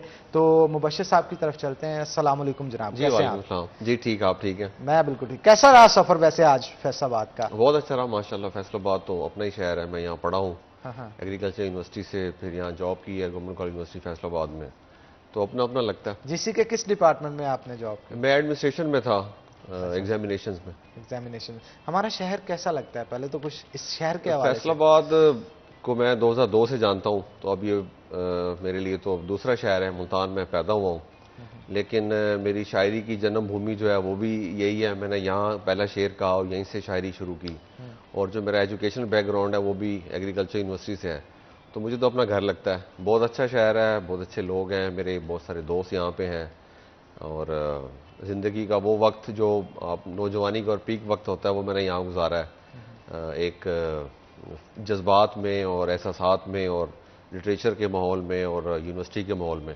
तो ये मेरे लिए तो लाइक सॉर्ट ऑफ ब्लेसिंग है कि मैं दोबारा आज फैसलाबाद हूँ। बिल्कुल ठीक कहा आपने। अच्छा, आपने कहा कि शायरी की शुरुआत भी आपने इसी शहर से? जी, इसी शहर से। क्या चीज़ फैसिनेट की आपको? एक्चुअली इसका थोड़ा सा इसको बैकग्राउंड में जाएं तो मैं शेर कहने से पहले शेर पढ़ता था, या लिटरेचर मेरे अंदर था। मैं अफसाना, नावल, कहानियाँ पढ़ता था, मैं मेरे अंदर था, मैं शायरों को सुनता था। लेकिन एग्रीकल्चर यूनिवर्सिटी में जब मैं गया तो वहाँ पे एक लिटरेरी सोसाइटी थी, उसमें फिर आना जाना शुरू हुआ, कुछ मुकाबले वो कराते थे, तो यहाँ से सिलसिला शुरू हुआ था। पर फिर हल्का वाबिज़ौक़ में जाना, फिर यहाँ के जो दोस्त थे, जो अच्छे शायर थे, उनसे मिलना, तो वो जो अंदर एक अल्लाह ने टैलेंट रखा था वो फिर इस माहौल की वजह से बाहर आ गया। ये है उसका बैकग्राउंड। ठीक है। तो बुक्स कब लिखी और किस किस नाम से आपकी बुक? पहला मजमुआ मेरा छपा था ख्वाब गाह में रेत। ख्वाब गाह में रेत। अच्छा, ये बड़ा मुनफिद नाम जी, 2016 में। अच्छा। इधर फैसलाबाद में है, मिसाल पब्लिकेशंस वहाँ से। और अब दूसरा मजमुआ 2023 में ख्वाब सरा के भेद, ये छपा है मुल्तान से, सुखन सराय पब्लिकेशंस हैं, और इसके CEO हैं अरशद अब्बास ज़की, उन्होंने छापा है। ठीक है। और जब एक शायर होता है ना, कहा जाता है ये कॉन्सेप्ट है, अब अल्लाह जाने ये कॉन्सेप्ट ठीक है। जी। शायर तभी इंसान बनता है जब उसे मोहब्बत होती है। वो मोहब्बत जो हो सकती है खुदा से भी, खुदा से तो अल्लाह अल्हम्दुलिल्लाह हर एक को होती है, क्योंकि पहली और सच्ची मोहब्बत जो है खुदा से ही है, वो खुदा से ही है। तो आप क्या समझते हैं, इज दैट ट्रू? ऐसा ही है? असल में इसमें 2-3 चीज़ें हैं जो थोड़ी सी मिक्स की जाती है, मैं उस पर बात करना चाहूँगा। देखिए, हमारे यहाँ जो मोहब्बत का कॉन्सेप्ट है वो सिन्फ नाजुक से शायद जोड़ दिया गया है। मैंने आपको पहले बताया कि ये जितने भी फनकार हैं जो फ़नून लतीफ़ा से या आर्टिस्ट है, इनके अंदर अल्लाह ताला ने कुछ रखा होता है, टैलेंट जो इनबोर्न आप में आता है। फिर आपका माहौल, आपके दोस्त या आपका जो कल्चर होता है वो उसको इन्हेंस करता है या प्रोवोक करता है, या इंजामेटिक रिएक्शन आप कह सकते हैं, तो चीज़ें बाहर आ जाती हैं। तो मेरे अंदर ये खुदादा सलाहियत अल्लाह ने रखी है, उसका बहुत शुक्रिया। तो इस माहौल ने, जो मैंने आपको बताया, एग्रीकल्चर यूनिवर्सिटी का सब्ज़े का माहौल, पेड़ परिंदे दरख्त, फिर उस एज में जब आप 19-20 साल के होते हैं तो फीलिंग्स जो हैं वो एक अलग जाविये से आप देख रहे होते हैं, ठीक है। उसको शायद हम आम ज़बान में मोहब्बत का के लफ्ज़ से जानते हैं, हालांकि मोहब्बत थोड़ा सा मेचोरिटी की एज में जाके आपको समझदारी के फेज़ में होनी चाहिए, या होती भी है। तो कहीं ना कहीं चीज़ों से, लफ्ज़ों से, माहौल से मोहब्बत जो है ना वो आपको शायरी की तरफ लाती है। तो मेरे यहाँ भी ऐसा ही हुआ। बिल्कुल ठीक कहा। तो जनाब कोई हमें अपने शेर जो है वो सुनाए, लेकिन इससे पहले मैं ये पूछना चाहता था आपसे कि शायरी किस तर्ज की करते हैं आप, किस चीज़ के ऊपर ज़्यादा करते हैं? अच्छा, वो तर्ज तो नहीं इसमें कहा जा सकता, लेकिन ये कहा जा सकता कि मेरे यहाँ जो मज़ामीन है वो किस तरह के ज़्यादा आए हैं। तो वो जो क्रिटिक हैं, ये दोस्त हैं जिन्होंने पहली किताब पे भी लिखा, और जो अब ये दूसरा मजमूआ, इसके बारे में भी बात कर रहे हैं। रात हल्का बाब ज़ौक़ में इस किताब की रुनमाई थी, तो फैसलाबाद के जो बहुत अच्छे लोग हैं, जिनमें मकसूद वफ़ा साहब हैं, सरवर खान सरवर साहब हैं, डॉक्टर माजिद मुश्ताक हैं, डॉक्टर मेमुना सुबहानी हैं, उन्होंने इस पर आर्टिकल भी पढ़े। तो मतलब जो क्रिटिक हैं वो मेरे बारे में ये राय देते हैं कि मैं मनाजिर फितरत का शायर हूँ, या क्योंकि मैं मुल्तान से हूँ और कुछ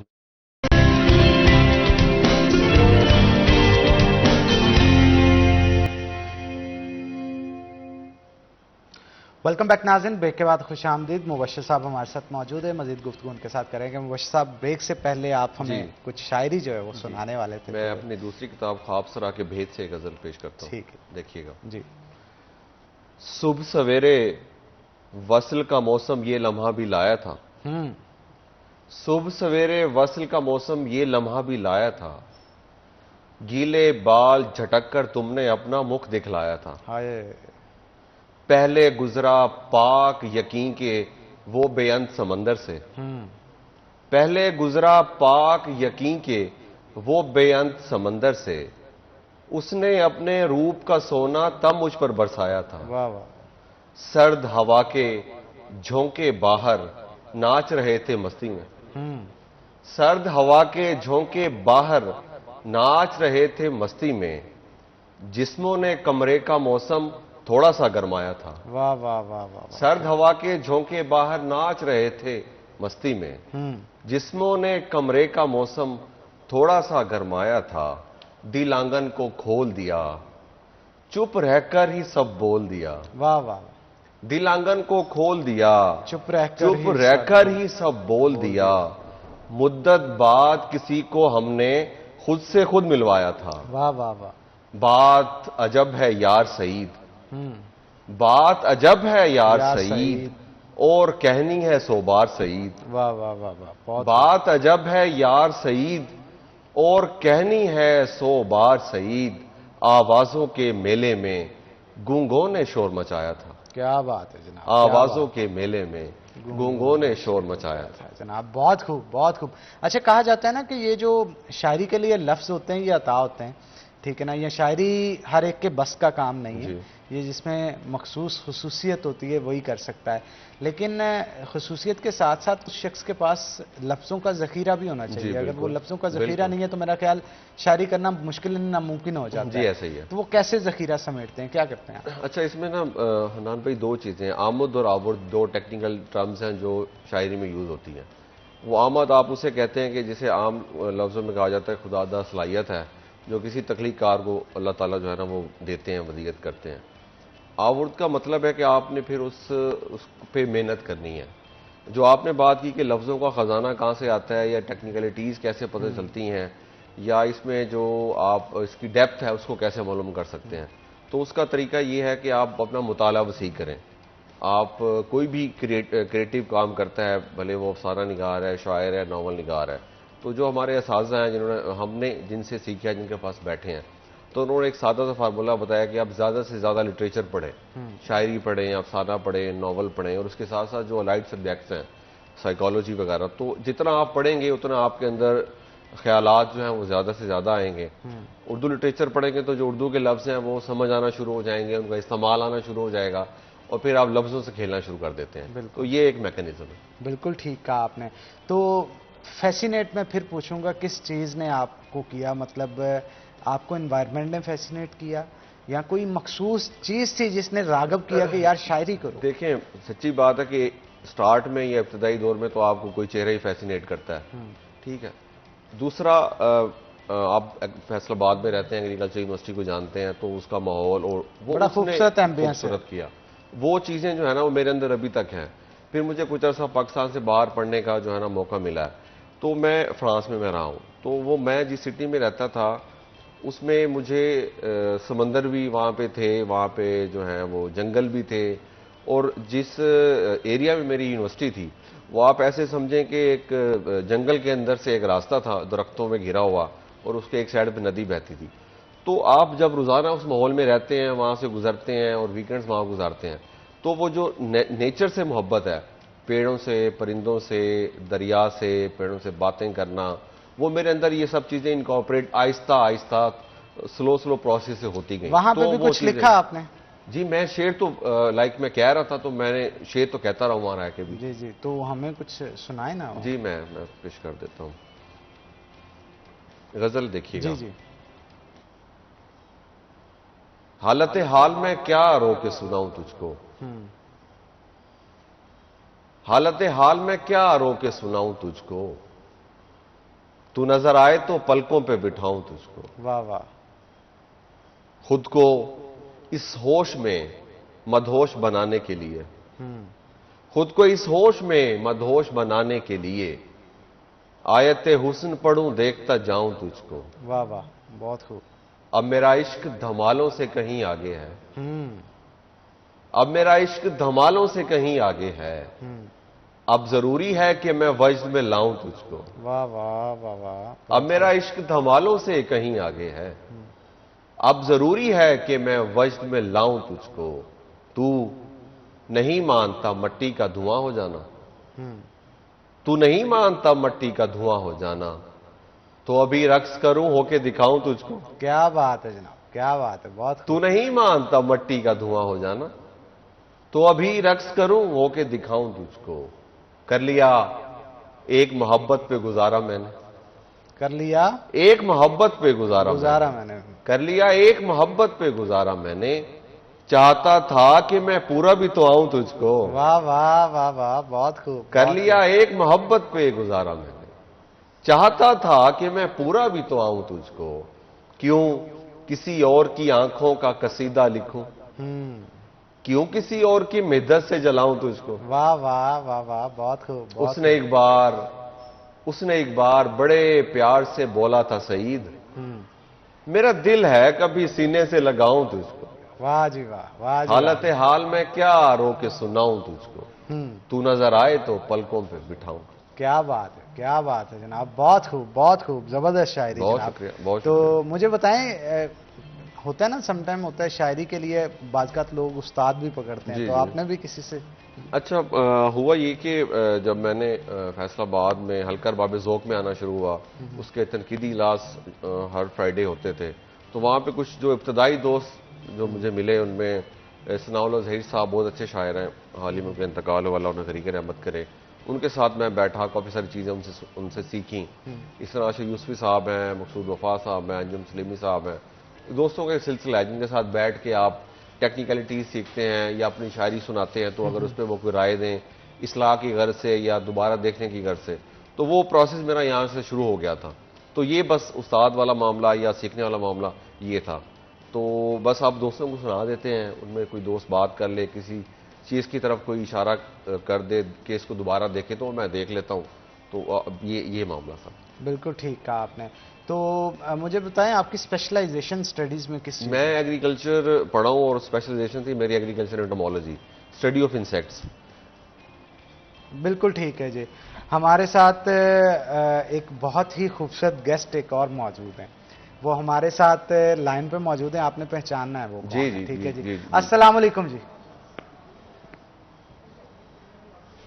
जी अस्सलाम वालेकुम, आपको आवाज आ रही है हमारी? जी अस्सलाम वालेकुम। कॉल ड्रॉप हो गई है जनाब। अच्छा। दोबारा कॉल आती है जी, ना, जी, शो, तो फिर जी, हम शो। उनको लाजमी तौर पे शो जी, के जी, अंदर जी। लेते हैं। तो मेरा ख्याल कुछ टेक्निकल इशू है, वो रिजॉल्व करके वापस जी, आते हैं। जी, ठीक। अच्छा, मुझे बताएं कि आपको सबसे ज्यादा मोहब्बत अपनी जिंदगी में किससे हुई?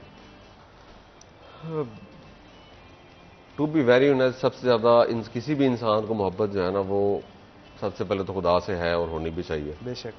लेकिन जो हमारे वालिदैन है ना, उनसे हमें सबसे ज़्यादा ही मोहब्बत होनी चाहिए। देखें, वो सबब बने इस दुनिया में जो है ना हमारे आने का। फिर वो जिस तरह की सोबतें और मुश्किलात उन्होंने हमारे लिए काटी और हमें पढ़ाया और हमारे लाइक ब्रॉटअप किया, तो सबसे पहला जो हक है वो उनका ही है। बाकी दुनियावी मोहब्बतें हैं जो वो किसी दोस्त से, किसी चेहरे से, अपने बच्चों से, तो ये मामला सारा। चलें, कॉल लेते हैं जी। अस्सलाम वालेकुम जी। मुबश्शिर साहब, आवाज से कुछ पहचाना आपने? कुछ थोड़ी बात हो तो शायद। हाँ जी, आप मुबश्शिर साहब, आपके पास मौजूद है, कोई सवाल पूछना चाहते हैं आप?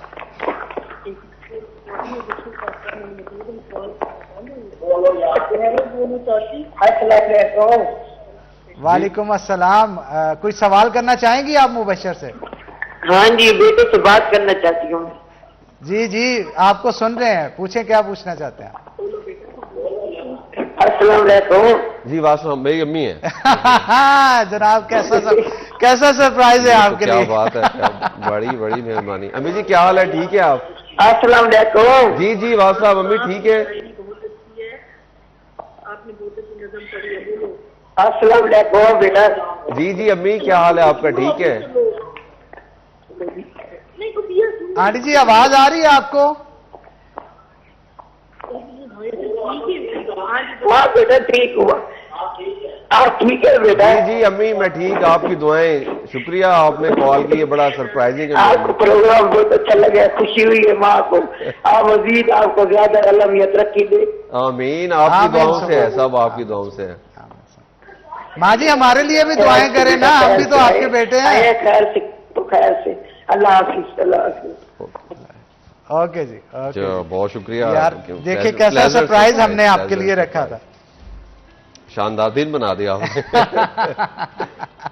अच्छा, देख लिया आपने वालदा की बात जी की और जी, सब इनकी बदौलत है जी। वाले साहब हैं, वालदा हैं, तो इनकी दुआएं हैं। हम क्या है, इंसान का कुछ भी नहीं होता। आपके जो है ना वो सर पे एक शफकत वाला हाथ और जो दुआएं जब तक साथ रहती हैं, तो आप एक एतमाद वाली जिंदगी गुजारते हैं। कोई हसीन मोमेंट आप अपने पेरेंट्स के साथ जो आपको बड़ा याद हो, वो हमारे साथ शेयर। मेरे वालिद साहब झंग में रहे, फिर फैसलाबाद में रहे जॉब के सिलसिले में। तो हमारा जो वो लेयर टाइम था, वो हम लाइक जब मुल्तान थे तो उनके पास आना जाना, फिर फैसलाबाद में पढ़ा हूँ, तो वो ये बहुत सारी मेमोरीज हैं सारे इलाके की, वालिद साहब के साथ, फैमिलीज के साथ। मेरे ख्याल से वालिदैन के साथ तो हर लम्हा जो है ना वो यादगार होता है। पेरेंट्स के ऊपर कुछ लिखा है आपने?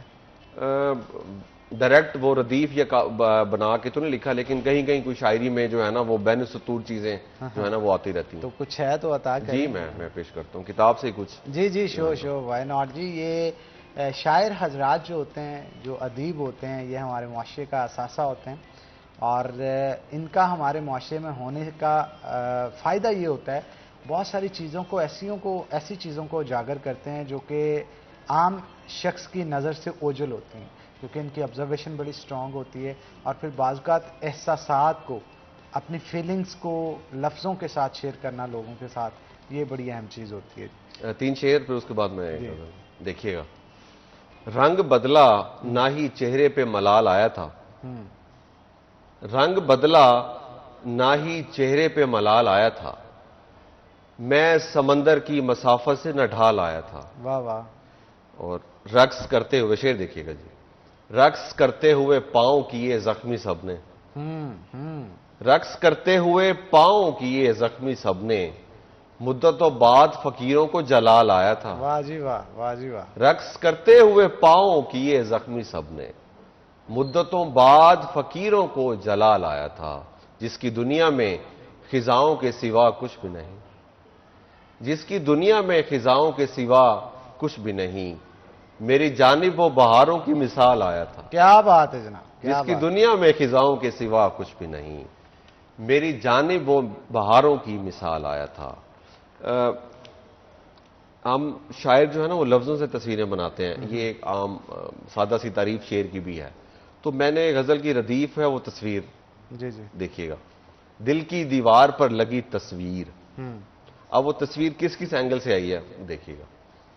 दिल की दीवार पर लगी तस्वीर, मैंने देखी है आपकी तस्वीर। दिल की दीवार पर लगी तस्वीर, मैंने देखी है आपकी तस्वीर। वो मुसव्विर के बस का काम नहीं, हाँ, जो बनाती है शायरी तस्वीर। क्या बात है जनाब, क्या बात जो है, बहुत मुसव्विर वो मुसव्विर के बस का काम नहीं, जो बनाती है शायरी तस्वीर। बात होती है सारी बातिन की, बात होती है सारी बातिन की, मत दिखाओ ये जाहिरी तस्वीर। क्या बात है जनाब, क्या बात होती है सारी बातिन की, मत दिखाओ ये जाहिरी तस्वीर। ठीक है, इसको यहीं से कंटिन्यू करेंगे हम, लेकिन छोटी सी ब्रेक के बाद जी, जी। आपका बहुत शुक्रिया, आप आज के शो के अंदर आए। तो नाज़रीन यहाँ पे छोटा सा ब्रेक के बाद दोबारा हाजिर होते हैं। आपने कहीं नहीं जाना, हमारे साथ है ना।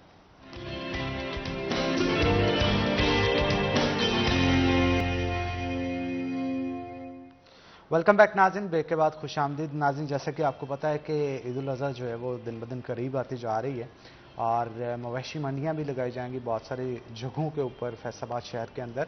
और यही नहीं बल्कि अगर गुज़श्ता साल की बात करें तो आपको पता है कि लिम्फी वायरस जो है वो बहुत सारे जानवरों में देखने को मिला, उसकी वजह से शहरी काफ़ी कंसर्न भी थे। तो इस दफ़ा क्या सूरत हाल होगी, इन तमाम तर सूरत हाल के हवाले से हम जानेंगे। हमारे साथ जो आज के गेस्ट हैं उनका तारुफ मैं आपके साथ करवा दूँ। डॉक्टर शफकत अली साहब हमारे साथ मौजूद होंगे जो कि डिप्टी डायरेक्टर हैं फैसलाबाद लाइफ स्टॉक के। तो आपको वेलकम करते हैं जनाब शो के अंदर। तो डॉक्टर साहब, सबसे पहले तो मुझे ये बताइएगा कि इस दफ़ा जो बड़ी ईद आ रही है इसके लिए क्या तैयारियां हैं? मंडियां लगाने के लिए जो जगह हैं वो फाइनलाइज हो चुकी हैं? शुक्रिया जी, आपको यहाँ पर दावत देने का बड़ा मेहरबानी।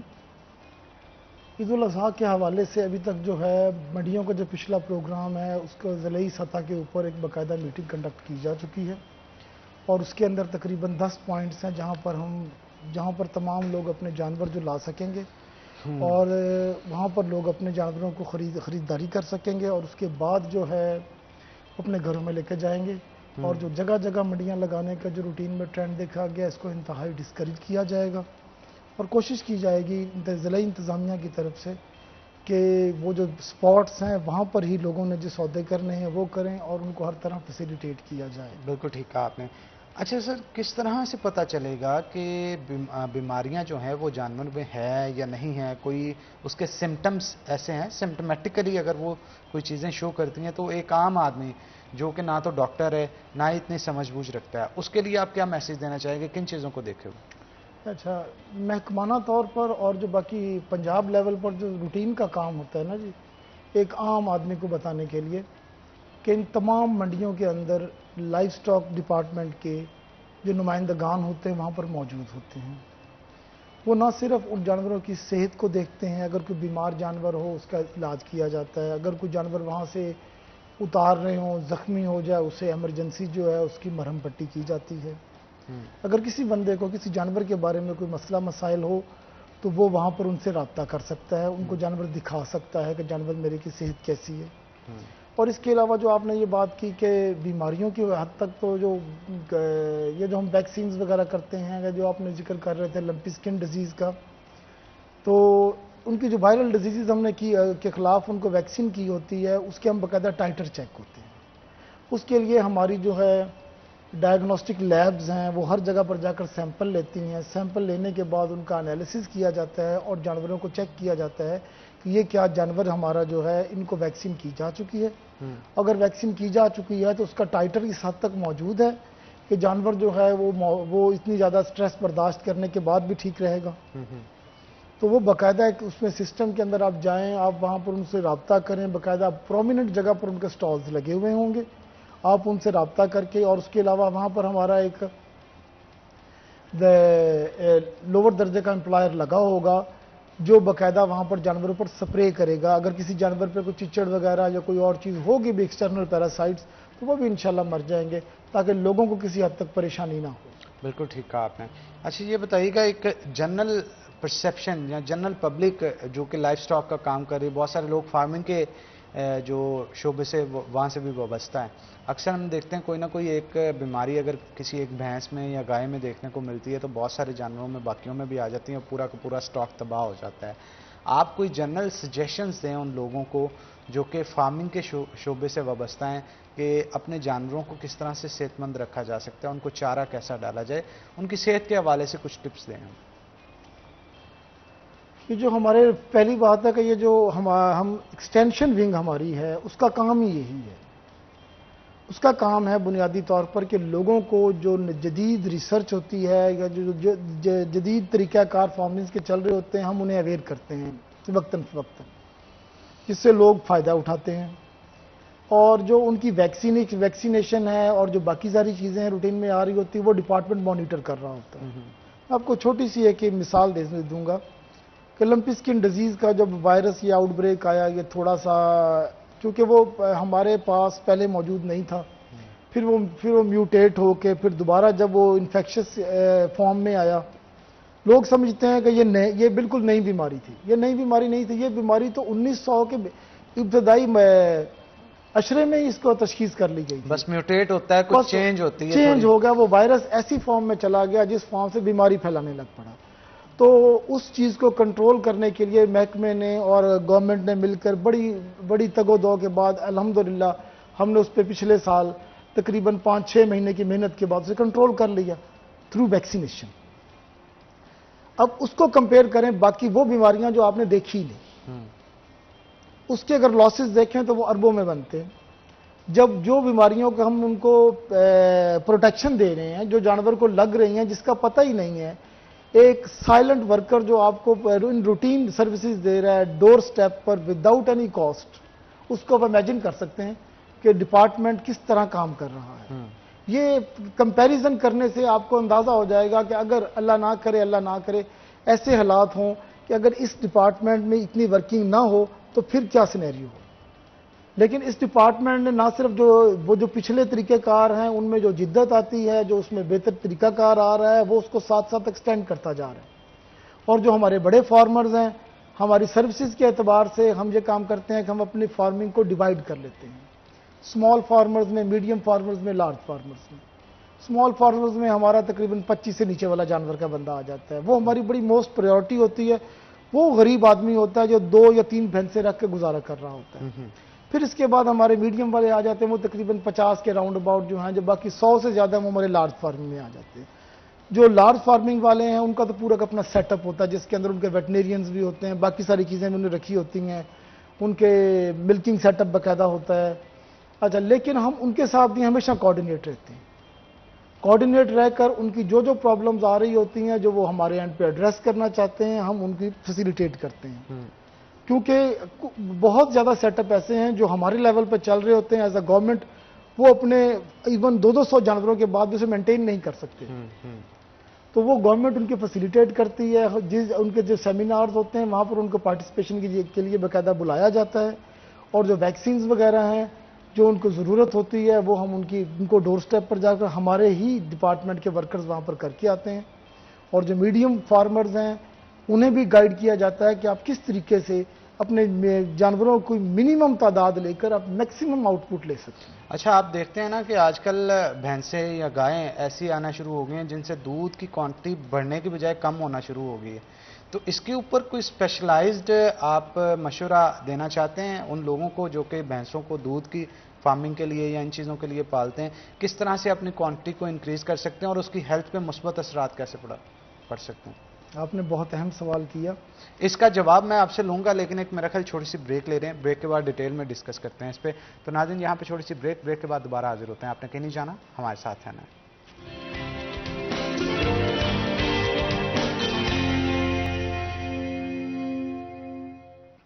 वेलकम बैक नाज़रीन, ब्रेक के बाद खुश आमदीद। डॉक्टर शफकत साहब हमारे साथ मौजूद है, मजीद गुफ्तगू उनके साथ करेंगे। डॉक्टर साहब, ब्रेक पे जाने से पहले दूध के हवाले से गुफ्तगू हो रही थी और इसके साथ साथ ये जो हामला जानवर होते हैं, जो जानवर ज़ाया हो जाते हैं, उनके हवाले से भी बताइए। ईद कुर्बान पर ये जो जानवर लाए जाते हैं जो ख़ास तौर पे फीमेल्स भी लोग करते हैं, जैसे जो गाय वगैरह या भैंस वगैरह की जाती हैं या बकरियां या भेड़ें वगैरह होती हैं, उसके लिए बाकायदा हमारे डिपार्टमेंट ने जब मंडियों में ड्यूटीज़ लगाई जाती हैं तो वहाँ पर एक बंदा हम लाजमी तौर पर ब्रीड इम्प्रूवमेंट का लगाते हैं। ब्रीड इम्प्रूवमेंट के वो आदमी होते हैं जो हमारे जानवरों में मसनूई नस्ल कशी का काम करते हैं और उनके हमल वगैरह को चेक करते हैं। तो आप अगर ऐसा जानवर ख़रीदें जो फीमेल है और आप उसमें डाउटफुल हैं या आप अपने आप को क्लियर करना चाहते हैं, तो डिपार्टमेंट फ्री ऑफ कॉस्ट वहाँ पर आपको सर्विस प्रोवाइड करता है विद इन मंडी।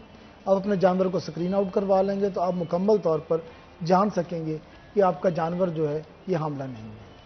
और इसके अलावा ख़ास तौर पे फैसलाबाद के लिए ये बड़ी खुशबख्ती है कि यहाँ पर हमारे हायर अप्स ने बड़ी मेहनत करके यहाँ पर अल्ट्रासाउंड का एक एहतमाम किया है और हमारे डॉक्टर वहाँ मौजूद हैं। अगर किसी आदमी के पास भेड़ या बकरी है, इसमें मैनुअल तरीके से चेक नहीं किया जाता, इसमें अंदाज़न लगाया जाता है, लेकिन जब आप अल्ट्रासाउंड करवाएंगे तो वो बड़ी एक्यूरेट आपको फिगर दे देगा। इवन हमल अगर 15 दिन का भी है तो वो भी आपको बता देगा।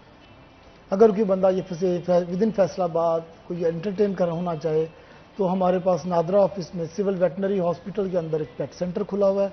वहाँ पर अल्ट्रासोनोग्राफी का ग्राफर हमारे पास अवेलेबल हैं, वो चेक करके आपको बता देंगे कि आपका जानवर जो है ये अगर हमला होगा तो वो भी बता देंगे, अगर खाली होगा तो वो भी बता देंगे। बिल्कुल ठीक है। और दूध के हवाले से जो गुफ्तगू हो रही थी आपके साथ कि जानवरों का दूध कैसे बढ़ाया जा सकता है? अच्छा, जानवरों के दूध को बढ़ाने की सूरत में जो है, आप अगर देखें तो इसमें जो दूध बढ़ाने के तरीक़ाकार है, इसमें 2 तरीक़ेकार हैं।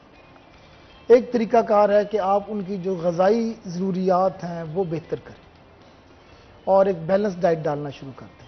जब आप ग़िज़ाई ज़रूरियात बेहतर करेंगे तो आहिस्ता आहिस्ता जानवर जो है वो अपनी पोटेंशियल पर चला जाएगा। लेकिन हर एक जानवर का एक पोटेंशियल, इसको हम आपको कंपेयर करने के लिए बता सकते हैं।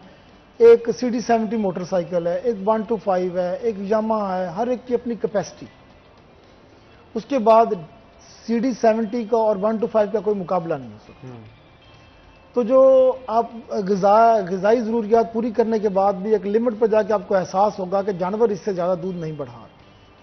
इसके लिए हमारे महकमे में, हमारा महकमा जो लाइफ स्टॉक है, इसमें बुनियादी तौर पर 3 विंग्स हैं। एक एक्सटेंशन विंग है और उसके अंदर जो है ब्रीड इम्प्रूवमेंट है, उसके अंदर हमारे हैं एनिमल हेल्थ है और पोल्ट्री प्रोडक्शन। जो ब्रीड इम्प्रूवमेंट है उसका सिर्फ ये जो रोल है, जो मेजर रोल है उनका, ये रोल है कि जेनेटिक इम्प्रूव कर। इसी पूल के अंदर जो हमारे लो पेडिग्रीड एनिमल हैं, जो हमारे थोड़ा दूध दे रहे हैं, वहाँ पर महकमे ने हाई पेडिग्रीड मेल्स का सीमन उन्होंने रखा हुआ है और वो वहाँ पर जाकर जानवर को इंसेमिनेट किया जाता है। तो उससे ये है कि अगर फ़र्ज़ करें कि वो जो माँ है वो अगर 3 किलो दूध दे रही है एक टाइम का, तो जो उससे बच्चा पैदा होगा वो लाजमी तौर पर 4 से 5 केजी तक बच्चा देगा दूध। और इस प्रोजेक्ट की बाकायदा एक वैल्यूएशन भी होती है कि अगर एक पहली नस्ल ने इतना दूध दिया था तो अगर जब नेक्स्ट जनरेशन तैयार हो जाएगी तो उसमें कितना फ़र्क पड़ा। वो रीजन वाइज उन्होंने करके इस प्रोजेक्ट को लॉन्च किया हुआ है और उन जानवर की एवेल्यूशंस भी हो रही हैं कि वो जानवर जो हमने ब्रीड इम्प्रूवमेंट के लिए दिए थे। मेरे एक ज़ाती तौर पर ना मशवरा है फार्मर्स को कि आप अपनी कॉस्ट ऑफ जो है ना प्रोडक्शन उसको लाजमी निकालें कि आप जानवर को क्या दे रहे हैं और क्या आउटपुट उससे ले रहे हैं। हमारे यहाँ ये तरीक़ाकार है कि एक जानवर है जो प्रोडक्टिव नहीं भी है, हमने उसे अपने हर्ड के अंदर एंटर किया हुआ है। अगर आप देखें आपके पास 10 जानवर हैं और 2 जानवर आपके नॉन प्रोडक्टिव हैं या आपके क्राइटेरिया को नहीं मीट कर रहे, तो वो आपके जो 8 जानवर हैं उनकी प्रोडक्शन भी खाते जा रहे हैं। अगर आप उन जानवर को आइडेंटिफाई करके उनको कल कर दें, उनको ज़िबा करवा दें, बेचें ना, उनको ज़िबा करवा दें, सेल आउट करने के बाद चला जाए, तो वो हमारे जेनेटिक पूल से निकल कर हमारी इकोनॉमी में जो वो पॉजिटिव नेगेटिव असर जा रहा था, एक तो वो जो बीफ के लिहाज से वो पॉजिटिव आ जाएगा और दूसरी पॉजिटिविटी ये होगी जो रिमेनिंग जानवर हैं उनकी ग़िज़ाई ज़रूरियात बेहतर हो जाएंगी और वही दूध जो आप 4 जानवरों से ले रहे थे उन 2 के जाने के बाद भी आपको उतना दूध मेंटेन रह जाएगा। और जो सबसे पूरी वर्ल्ड के अंदर के सबसे अच्छा तरीकाकार चल रहा है, जो ब्रीड इंप्रूवमेंट हो रही है, वो वाहिद यही तरीकाकार है कि आप उनके मसनूई नस्ल कशी के ज़रिए जो अच्छे सायर्स हैं, जो उनको उनका सीमन यूज़ किया जाए, जो वेल पेडिग्रीड हैं, जिनके अंदर जेनेटिक फॉल्ट्स कम हैं, उनका आप सीमन यूज़ करें, तो वो इंशाल्लाह जो नेक्स्ट जनरेशन आएगी उसके अंदर काफ़ी हद तक चीज़ें आपको इम्प्रूव मिलेंगी। और डिपार्टमेंट जो सायर सेलेक्ट करता है उसका भी एक बाकायदा लंबा चौड़ा प्रोग्राम होता है, जिसमें वो मेल फीमेल फिर उनके जो बाकी नस्ल होती है उसको देखा जाता है, फिर उनके जेनेटिक डिजीज़ ऑब्जर्व की जाती हैं, फिर उनका डीएनए टेस्ट किया जाता है, फिर डीएनए टेस्ट के बाद फिर दोबारा जाकर वो तकरीबन साल 1.5 साल के अंदर स्क्रीन आउट होकर एक जानवर जो है वो इस काबिल होता है कि वो हमारे मेन हर्ड के अंदर एंटर होता है। जब मेन हर्ड में एंटर होता है तो फिर उसको उससे जो सीमन यूज़ किया जाता है उसको एवेल्यूएट किया जाता है कि जिसकी प्रोजनी आ रही है, ये कैसी आ रही है। अल्हम्दुलिल्लाह जो पहले हमारे पास जानवर थे उससे काफ़ी हद तक हमने बेहतर इम्प्रूव किया है। और ये एक यूनिक जो है ना पूरी वर्ल्ड के अंदर जो हमारी बफलो है, पूरी वर्ल्ड के अंदर इससे ज़्यादा प्रोडक्टिव कोई बफ नहीं। और पूरी वर्ल्ड इस चीज़ को तस्लीम किया है वर्ल्ड ने कि जो हमारी बफ की ब्रीड है पाकिस्तान की, ये one of the world leading और बेहतरीन है। और इसी के अंदर हम काम भी कर रहे हैं अल्हम्दुलिल्लाह। बाकायदा इसके लिए हमारा एक बफलो रिसर्च इंस्टीट्यूट है जो सिर्फ बफलो के ऊपर ही मेन रिसर्च करके पूरी वर्ल्ड को ये बता रहा है कि हमारी बफ के अंदर क्या क्या जो प्रॉपर्टीज़ हैं, क्या क्या उनकी जो हैं खसलतें हैं जो उसको यूनिक करती हैं बाकी दुनिया की बफ से। बिल्कुल ठीक कहा आपने।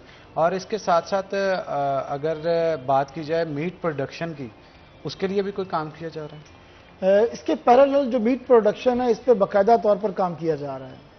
अगर मैं लाइव स्टॉक के हवाले से बात करूं तो लाइव स्टॉक ने एक बहुत ज़बरदस्त बिजनेस मॉडल इंट्रोड्यूस करवाया जो गुज़श्ता 4-5 साल से इन रनिंग है, बल्कि इससे ज़्यादा अरसे से ही रनिंग है, कट्टा पाल की शक्ल में और कट्टे बचाओ की शक्ल में।